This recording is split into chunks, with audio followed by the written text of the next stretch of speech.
जी तो नमस्कार। आप लोग कैसे हैं? उम्मीद करते हैं आप लोग अच्छे होंगे। तो welcome to my YouTube channel 10th मस्ती रणधीर सर। मैं रणधीर सर आपके लिए फिर से और चलते हैं अब नए शुरुआत के दौर में मैथमेटिक्स की दुनिया में। ठीक है ना। मैथमेटिक्स का पहला चैप्टर्स जो है वह रियल नंबर है, यानी वास्तविक संख्या। वास्तविक संख्या के बारे में हम लोग आज जानेंगे। उसका कंसेप्चुअल क्लास होगा, कंसेप्ट के बारे में जानेंगे, संख्या जानेंगे कि आखिरकार संख्या क्या होता है। तो थोड़ा सा अच्छी लाइंस जानते हैं क्या कहलाता है, अच्छी लाइंस क्या कहता है थोड़ा सा जानते हैं। ठीक है, अच्छी लाइंस क्या कहता है? कहता है लहरों का शोर नहीं,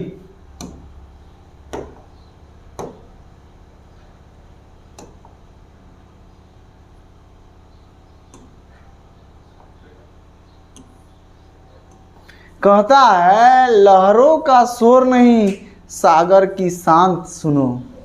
ठीक है ना। लहरों का शोर नहीं, सागर की शांति सुनो। जीवन में कुछ बड़ा करना हो तो एकांत चुनो। ठीक है ना। लहरों का शोर नहीं, सागर की शांति सुनो। जीवन में कुछ बड़ा करना हो तो एकांत चुनो। तो मेरा यह यूट्यूब चैनल है 10th मस्ती रणधीर सर। इस चैनल को आप लोग सब्सक्राइब कीजिए और इसको सपोर्ट कीजिए, ताकि यह भी ग्रोइंग आपके हाथ में है यह चैनल, समझे। तो अगला देखते हैं क्या कहता है। अगला जो होगा आपका, अगला इसका कंसेप्ट देखते हैं। कंसेप्ट क्या कहता है थोड़ा इसके बारे में हम लोग जानते हैं।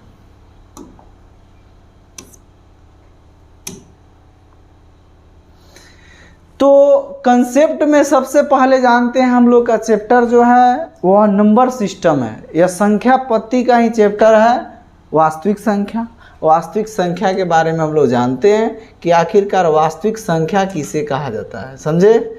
वास्तविक संख्या किसे कहा जाता है, और सबसे पहले उन संख्या को जानने के लिए कुछ जैसे संख्या हैं उनको भी जानना ज़रूरी है। कहता है सबसे पहले संख्या किसे कहते हैं। तो संख्या एक अंदाज है जिससे हम किसी वस्तु को गिन पाते हैं या जान पाते हैं। समझ में आ रहा है ना। संख्या एक अंदाज है जिसके चलते हम किसी वस्तु को किसी वस्तु को गिन पाते हैं। तो सबसे पहला है प्राकृत संख्या किसे कहते हैं। ठीक है, प्राकृत संख्या किसे कहते हैं। तो एक से लेकर अनंत तक की संख्या को, अर्थात गिनती की संख्या को, किसकी संख्या को? गिनती की संख्या को प्राकृत संख्या कहते हैं। गिनती की संख्या को प्राकृत संख्या कहते हैं। इसे इंग्लिश में नेचुरल नंबर कहते हैं, इसीलिए इसे n से सूचित करते हैं। ठीक है ना। तो 1 2 3 अनंत तक जाएगा। ठीक है। दूसरा आता है पूर्ण संख्या। तो प्राकृत संख्या में जब शून्य शामिल कर दी जाती है, प्राकृत संख्या में जब 0 शामिल कर दी जाती है तो उसे पूर्ण संख्या कहते हैं। इंग्लिश में इसको होल नंबर कहते हैं। कौन सा नंबर? Whole number. ठीक है, ऐसे कहा जा सकता है, इसीलिए बड़ा लेटर W से सूचित किया जाता है।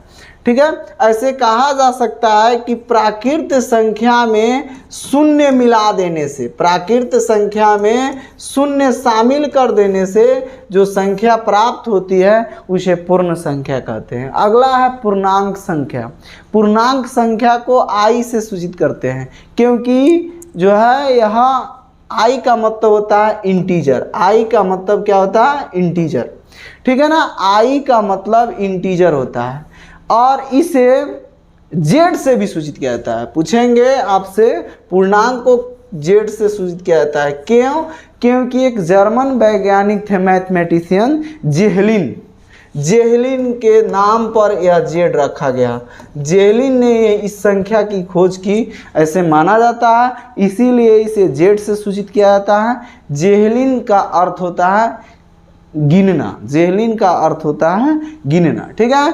तो एक से माने माइनस इन्फिनिटी से लेकर प्लस इन्फिनिटी तक, यानी माइनस अनंत, इसको अनंत पढ़ते हैं, माइनस अनंत से प्लस अनंत तक लिखी जाने वाली संख्या पूर्णांक संख्या कहलाती है। अर्थात ये भी परिभाषा हो सकता है कि धनात्मक संख्या और ऋणात्मक संख्या तथा शून्य को मिला देने से जो संख्या बनता है उसे पूर्णांक संख्या कहते हैं। समझे? पूर्णांक संख्या किसे कहते हैं? तो धनात्मक संख्या, ऋणात्मक संख्या। धनात्मक संख्या किसे कहते हैं? ठीक है ना। तो धनात्मक संख्या जीरो के बाद आने वाली सभी संख्या को धनात्मक संख्या कहते हैं। मान लीजिए जीरो है, जीरो के पहले वाली संख्या ऋणात्मक होती है, जीरो के पहले वाली संख्या ऋणात्मक होती है और जीरो के बाद वाली संख्या धनात्मक होती है। ठीक है ना। शून्य कौन सी संख्या, आपसे प्रश्न पूछा जाएगा कि शून्य कौन सी संख्या है, तो शून्य अधनात्मक है और अऋणात्मक है। शून्य अधनात्मक संख्या और अऋणात्मक संख्या। समझे? तो पूर्णांक संख्या को आई से सूचित किया जाता है। अब चलते हैं, अब पूर्णांक संख्या किसे कहेंगे? तो धनात्मक संख्या, ऋणात्मक संख्या तथा शून्य के सम्मिलित रूप को पूर्णांक संख्या कहते हैं। अगला है परिमेय संख्या, इंग्लिश में रेशनल नंबर कहते हैं। कभी कहते हैं रेशनल नंबर। रेशनल नंबर किसे कहा जाएगा? वैसी संख्या जिसे P/Q के रूप में लिखा जाए। किसके रूप में? P/Q के रूप में, जहाँ Q does not equal to zero. Q does not equal to zero. समझे? Q does not equal to zero, यानी नीचे वाला जो होना चाहिए वह जीरो के बराबर नहीं होना चाहिए। अगर जीरो का वैल्यू आ जाएगा तो वह परिभाषित हो जाता है। जैसे आपसे हम पूछेंगे 2/0 का मतलब कितना होता है? तो अपरिभाषित। 2/0 का मतलब क्या होगा? अपरिभाषित। या कोई भी संख्या हो उसके नीचे हर में जब शून्य आता है तो उसे अनडिफाइंड बोला जाता है, अपरिभाषित बोला जाता है। समझे? अगला देखते हैं। तो ये इसका एग्जाम्पल्स जो होगा √4, जितना वर्गमूल वाले संख्या होंगे वो परिमेय संख्या होते हैं। ठीक है ना। जितना वर्गमूल वाले संख्या होते हैं वह परिमेय। √4 का मान होता है 2, √16 का 4, √225 का 15 और बाटा वाला जितना होगा वह सब परिमेय संख्या होगा। समझे? अब यही एक बात जानना जरूरी है, दशमलव वाला भी परिमेय होता है। तो कौन सा दशमलव जिसके आगे, जैसे 2.25, ये भी परिमेय संख्या है। जिसके आगे डैश डैश न लगा हो वह परिमेय संख्या होता है। जिसके आगे डैश डैश न लगा हो उसे परिमेय संख्या कहते हैं। ठीक है ना। तो वैसी संख्या जिसे P/Q के रूप में लिखा जाए, जहाँ Q does not equal to zero हो, उसे क्या कहते हैं? परिमेय संख्या कहते हैं। कौन सी संख्या? परिमेय संख्या। अगला आता है अपरिमेय संख्या, जिसे P/Q के रूप में न लिखा जाए। ठीक है। P/Q के रूप में नहीं लिखा जाए उसे परिमेय संख्या कहते हैं। केवल रूट के अंदर लिखा जाए, और रूट के अंदर कभी भी वर्गमूल नहीं आनी चाहिए, नहीं तो वह परिमेय हो जाता है। रूट के अंदर वर्गमूल वाली संख्या परिमेय होती है। और एक बात और, जैसे 2.23 पर अगर रेखरिंग वाला हो जाए तो वह परिमेय आता है, लेकिन 2.23 आए रेखरिंग नहीं हो तो परिमेय हो जाएगा। अगर यही क्वेश्चन ये भी कहता है आगे जिसका डैश डैश लगा हो, जैसे 2.22 डैश डैश लगा हो, तो भी अपरिमेय संख्या होता है। अगला पढ़ते हैं सम संख्या। ठीक है ना। सम संख्या किसे कहते हैं? तो वैसी संख्या जिसमें 2 से भागा लग जाए। कितना से भागा लग जाए? 2 से भागा लग जाए, उसे सम संख्या कहते हैं। और ऐसी संख्या जिसमें 2 से भागा न लगे उसे विषम संख्या कहते हैं। ठीक है ना। या ऐसे भी हो सकता है। अब भाज्य संख्या देखिए, भाज्य संख्या वो ऐसी संख्या जिसके 2 से अधिक गुणनखंड हो। 2 से अधिक गुणनखंड हो उसे भाज्य कहेंगे, और जिसका 2 से अधिक गुणनखंड न हो उसे अभाज्य कहेंगे। सम संख्या का परिभाषा भाज्य संख्या के लगभग बराबर होते हैं, और विषम संख्या का परिभाषा अभाज्य संख्या के बराबर होते हैं। ठीक है ना। तो कहा जाएगा सबसे छोटी भाज्य संख्या कौन सी होती है? तो 4 होती है। और सबसे छोटी सम संख्या कितनी होती है? तो 2 होती है। याद रखिएगा। अब अभाज्य संख्या हो गया वो जिसके 2 से अधिक गुणनखंड न हो। ठीक है ना। 2 भी अभाज्य संख्या है। 2 कौन सी संख्या? अभाज्य संख्या। याद रखिएगा 2 अभाज्य संख्या है जिनका गुणनखंड 2 ही हो सकता है, 1 और 2। 3 का गुणनखंड तोड़ेंगे तो 1 और 3 होगा। अगला सह अभाज्य संख्या। तो वैसी दो अभाज्य संख्या, समझ में आ रहा है? वैसी 2 अभाज्य संख्या जिनका अंतर 2 हो, जिनको घटाने पर 2 शेषफल आए, जिनको घटाने पर 2 शेषफल है, ठीक है ना। नहीं, ऐसी 2 अभाज्य संख्या, ठीक है ना, 2 अभाज्य संख्या के सम्मिलित रूप को सह अभाज्य कहते हैं, ठीक है ना। 2 अभाज्य संख्या के सम्मिलित रूप को क्या कहते हैं? सह अभाज्य संख्या, या जिसका अंतर 2 भी आता है उसे सह अभाज्य कहते हैं। यह जो होगा आपके अपवाद के स्वरूप में हो जाएगा। 2 और 3। वास्तविक संख्या किसे कहते हैं? तो परिमेय संख्या और अपरिमेय संख्या, परिमेय संख्या और अपरिमेय संख्या के सम्मिलित रूप को वास्तविक संख्या कहते हैं। परिमेय और अपरिमेय संख्या के सम्मिलित रूप को वास्तविक संख्या कहते हैं। जैसे √4 वास्तविक संख्या, √11 भी वास्तविक संख्या। यानी है जितना आपको दिखाई दे रहा है ना, यही जो होगा आपका वास्तविक संख्या का रूप बताएगा। यह वास्तविक संख्या के अंतर्गत आता है। अवास्तविक संख्या, रूट के अंदर जब माइनस आ जाएगा उसको नॉन रियल नंबर कहते हैं या वो अवास्तविक संख्या कहते हैं, ठीक है ना। यहाँ तक आपको समझ में आवश्यक रूप से आया होगा, ठीक है। अब चलते हैं, देखते हैं क्या कहता है।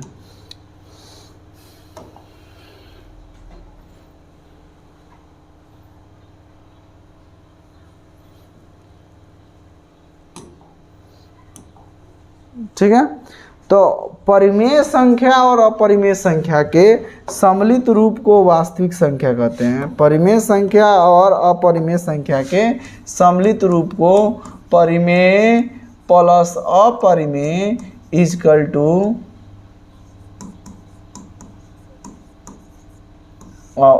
वास्तविक कहते हैं, ठीक है ना।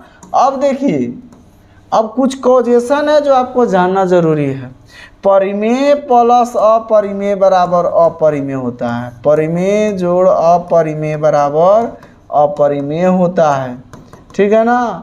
आप समझ सकते हो, परिमेय जैसे आप 2 ले लेते हो, अपरिमेय √2, यानी यह भी अपरिमेय संख्या हो जाएगा। परिमेय माइनस अपरिमेय बराबर अपरिमेय होता है। जब भी मैथ पढ़ रहे हो तो कलम कॉपी लेकर ही बैठे, ताकि आपको पढ़ाने में मेरा दिलचस्प हो और आप दिलचस्प लगाइए। तो 2 माइनस √2 ये भी अपरिमेय संख्या है। परिमेय गुना अपरिमेय बराबर अपरिमेय, ठीक है ना। यानी कहने का मतलब परिमेय और अपरिमेय को जोड़ करो या घटाव करो या गुना करो, अपरिमेय ही आता है। क्या आता है? अपरिमेय, ठीक है। जैसे 2 और √3 एक अपरिमेय संख्या है, तो 2 √3 क्या हो गया? अपरिमेय संख्या। इसी सब को वास्तविक संख्या के रूप में जाना जाता है, समझे। अब आपको एक बात बताना चाहता हूँ, यह जो है यह आपका विशेष रूप हुआ। अगला जो होगा स्लॉट होगा, आपको जानना जरूरी है। अगला कहता है एल्गोरिथम किसे कहते हैं? एल्गोरिथम, ठीक है ना। एल्गोरिथम क्या है? तो एल्गोरिथम एक सुप्रसिद्ध भाषाओं की चरणों की एक श्रृंखला है, जिसे क्या करना पड़ता है? एक विशेष प्रकार की समस्या को हल करने के लिए बनाया गया है। एल्गोरिथम का खोज अल-ख्वारिज़मी ने किया था। कौन किया था? अल-ख्वारिज़मी ने, ठीक है। अब अगला आता है प्रमेयिका क्या है? आप प्रमेय क्या है? प्रमेयिका और प्रमेय, इसमें अंतर जानना जरूरी है, ठीक है ना। अब इसको इंग्लिश में लेमा बोलते हैं, इसको इंग्लिश में थ्योरम बोलते हैं। जैसे आपने 9th क्लास में पढ़ा होगा थ्योरम के बारे में। तो प्रमेयिका किसे कहते हैं? तो यह सिद्ध किया हुआ कथन होता है, यह सिद्ध किया हुआ कथन होता है। इसे सिद्ध करना पड़ता है, सिद्ध किया हुआ कथन होता है, इसे सिद्ध करना पड़ता है, इसे सिद्ध की ज़रूरत होती है, ठीक है ना। तो इसे सिद्ध की ज़रूरत होती है, इसे क्या होता है? सिद्ध करना पड़ता है। तो यह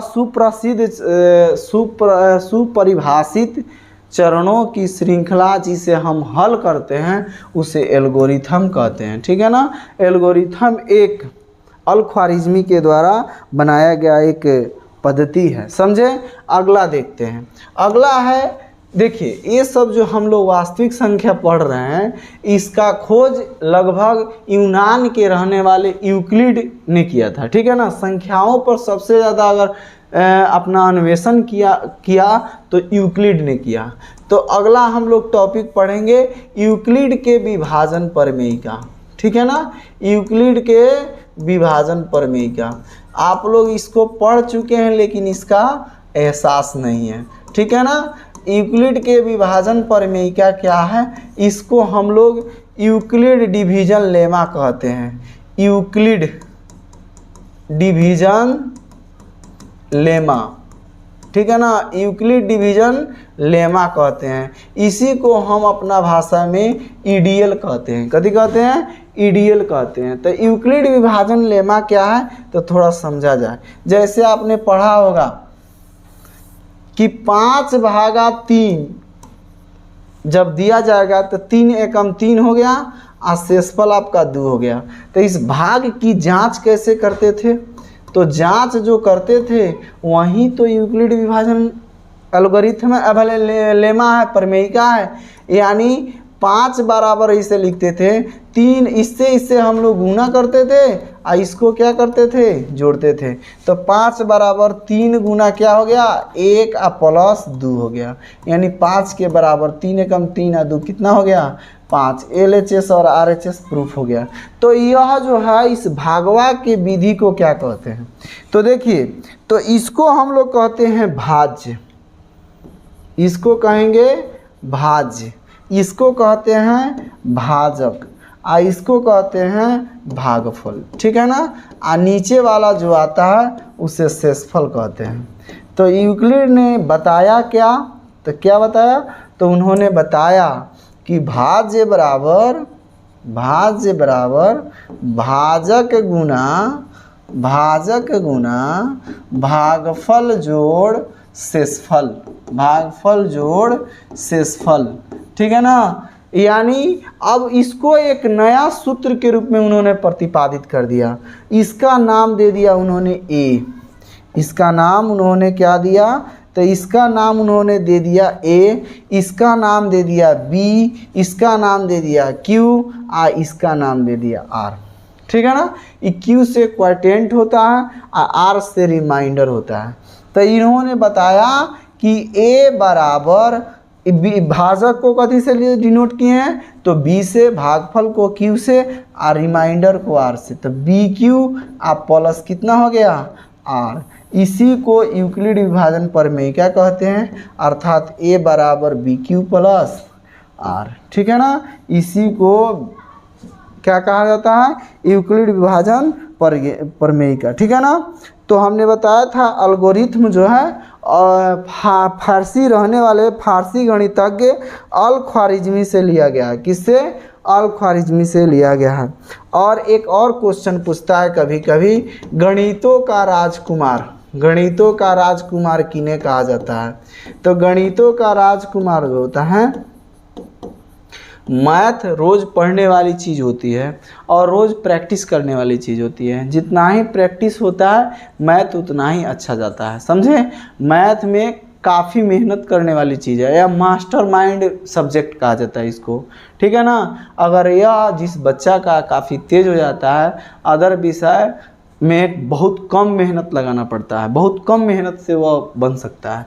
तो गणितों का राजकुमार CF गॉस को कहते हैं। किनको कहते हैं? CF Gauss, Karl Frederick Gauss, Karl Frederick Gauss को कहा जाता है गणितों का राजकुमार, ठीक है ना। अगला देखते हैं। अगला कहता है क्या?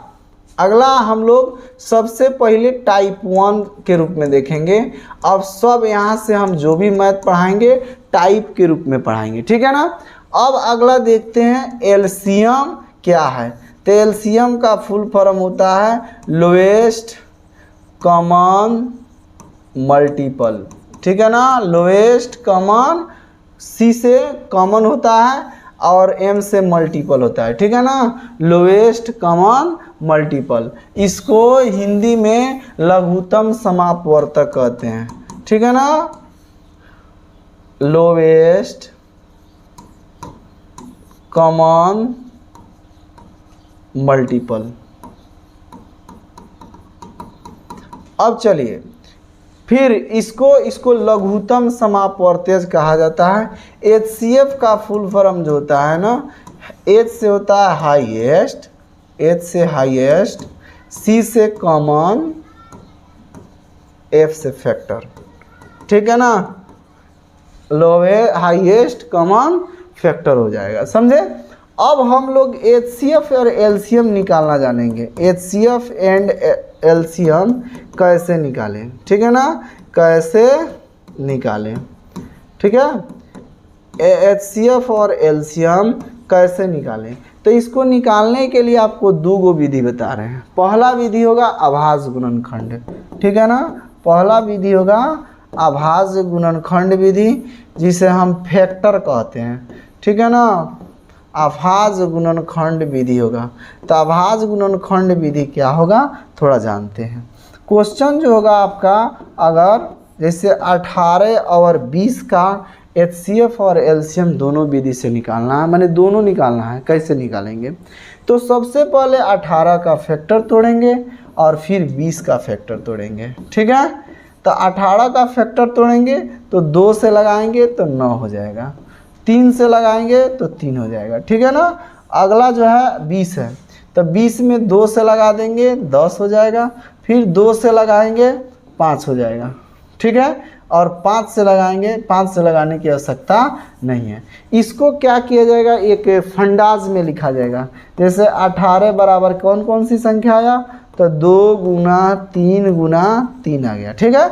20 बराबर देखिए कितना आया, तो 2 गुना और 5 आ गया, ठीक है। अब देखिए HCF किसे कहेंगे, तो जो दोनों में मिल रहा है वो HCF है, जो दोनों में मिलेगा उसे क्या कहेंगे हम, HCF। तो मिलने वाला कौन सा अंक है, तो यहाँ 2 मिल रहा है, फिर यहाँ भी 2 मिल रहा है, उसके अलावा नहीं मिल रहा है। तो HCF बराबर आपका हो जाएगा 2। HCF बराबर कितना हो जाएगा, 2। अगर LCM की बात करें तो इस HCF को पहले उतार दीजिए, यही चीज़ नहीं आता है बहुत व्यक्ति को, ठीक है ना, बहुत स्टूडेंट्स को नहीं आता है जो हम समझाना चाहते हैं। तो थोड़ा दिमाग कंसंट्रेट कीजिएगा यहाँ पे। HCF जब 2 हो गया, HCF जैसे आएगा उसको उतार देंगे और गुना का सिंबल देंगे, गुना देंगे, और जो जो नहीं मिला है उसको उतार देंगे। तो मिलने वाला कौन कौन सा नहीं है, तो यही नहीं मिला है। 3 गुना 3 नहीं मिला है, तो 3 गुना 3 लिख देंगे, गुना, फिर 2 गुना 5 नहीं मिला है, तो 2 गुना 5 लिख देंगे। अब इसको मल्टीप्लाई कर देंगे, गुना कर देंगे, जो मिलेगा उसको तो लिखना है पहले, और जो नहीं मिलेगा उसको भी लिखना है। 2 तिहाई 6, 6 त्रिका 18, 18 दूनी 36, 36 पचे 180 होता है, 36 पचे कितना होता है 180, यानी इसका LCM जो होगा 180 हो गया। क्या आपको समझ में आया कि नहीं, कमेंट सेक्शन में ज़रूर बताइएगा, ठीक है।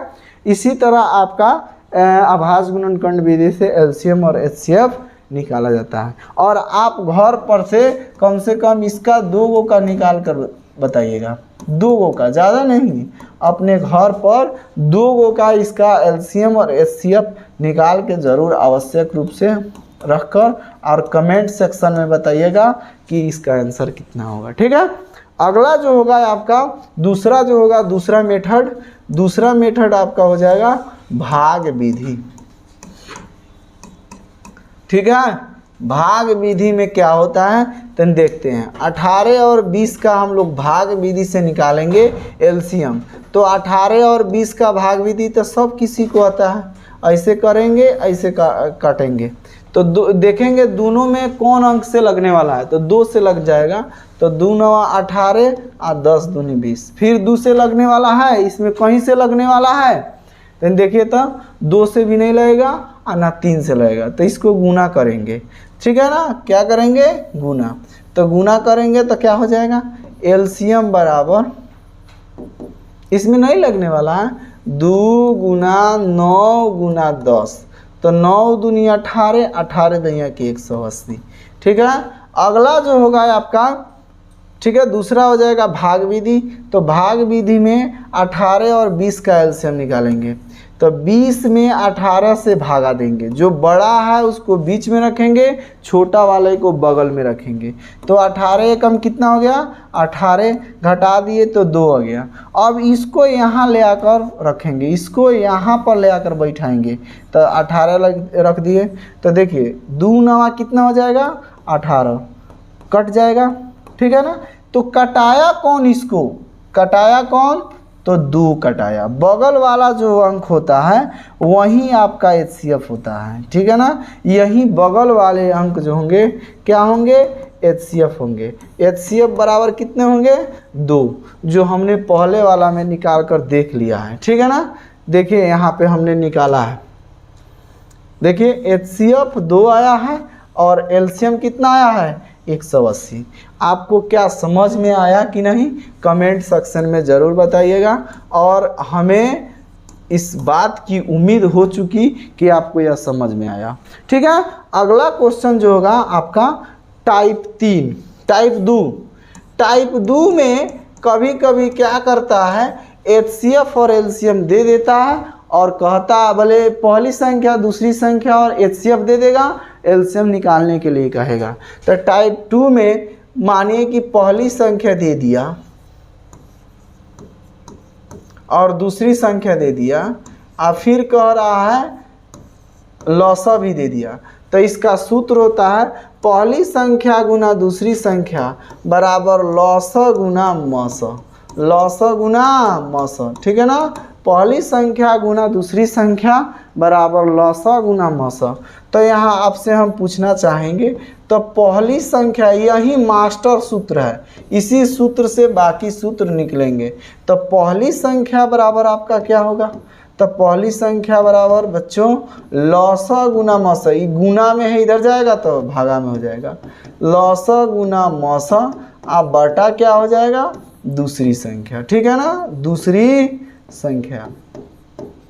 जब आपको पहली संख्या पूछे तो लौसा और मौसा तो यही रहेगा, लेकिन दूसरी संख्या नीचे आ जाएगा, ठीक है। अगर दूसरी संख्या पूछता है, कौन सी संख्या, दूसरी संख्या, तो दूसरी संख्या जब भी पूछे तो आपको इसी से निकालना है। तो दूसरी संख्या को कांस्टेंट रखेंगे और इसको गुना में उधर ले जाएंगे तो भागा हो जाएगा, यानी लौसा गुना मौसा, आप बटा हो जाएगा कितना, पहली संख्या, लौसा गुना मौसा, अब बटा हो जाएगा पहली संख्या, ठीक है।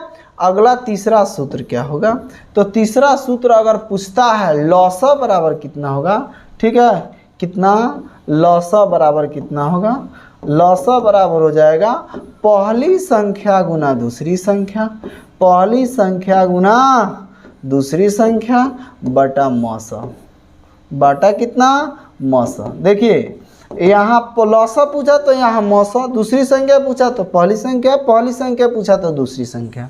फिर अगर आपसे पूछता है मौसा बराबर कितना होगा, मौसा बराबर कितना होगा, तो पहली संख्या, अच्छा पहली संख्या को A से लिखते हैं और दूसरी संख्या को B से लिखते हैं, याद रखिएगा। तो यह हो जाएगा पहली संख्या गुना दूसरी संख्या, अब बटा क्या हो जाएगा, अब मौसा है यहाँ पे तो यहाँ पे आ जाएगा लौसा, समझे। यही आपका सूत्र है, तो आप स्क्रीनशॉट कर सकते हैं या खुद कॉपी पर लिख सकते हैं, समझे। आपको आवश्यक रूप से सभी बातें समझ में आई होंगी, ठीक है। अगले दिन के क्लास में हम लोग इसका ट्रायल जानते हैं और क्वेश्चंस को देखते हैं, ठीक है। अगले दिन के ट्रायल्स में हम टाइप 3 लाएंगे, जिसमें शांत और अशांत बताएंगे, शांत अशांत का दशमलव प्रसार बताएंगे, और किसी किसी संख्या के ऊपर रेकरिंग रहता है उसको कैसे सॉल्व किया जाता है इसको बताएंगे। तो उम्मीद करते होंगे कि हमारी भाषा आपको समझ में आई होगी, गणित की सभी बातें आपको समझ में आई होगी, मैथ चैप्टर 1 का कुछ कंसेप्ट जो रहा यह समझ में आई होगी। तो अगर मेरे चैनल पर नए हो, मेरे वीडियो को देख रहे हो तो लाइक करो, सब्सक्राइब करो, कमेंट में ज़रूर डालो। तो मेरे सहचरणियों, तो हंस तू मुस्कुरा तो रोना कम कर दे, तो जिंदा है तो ज़िंदगी के नाक पे दम कर दे, इस कथन को अपने जीवन में भर लेना है, समझे। तो अगर आपके दोस्त भी हैं, अगर पढ़ना चाहते हैं ऑनलाइन मोड में, तो मैं आपके लिए तैयार हूँ। क्या आप तैयार हो? इस बात को कमेंट सेक्शन में ज़रूर बताना। मिलते हैं नेक्स्ट वीडियो में, तब तक के लिए थैंक यू, धन्यवाद।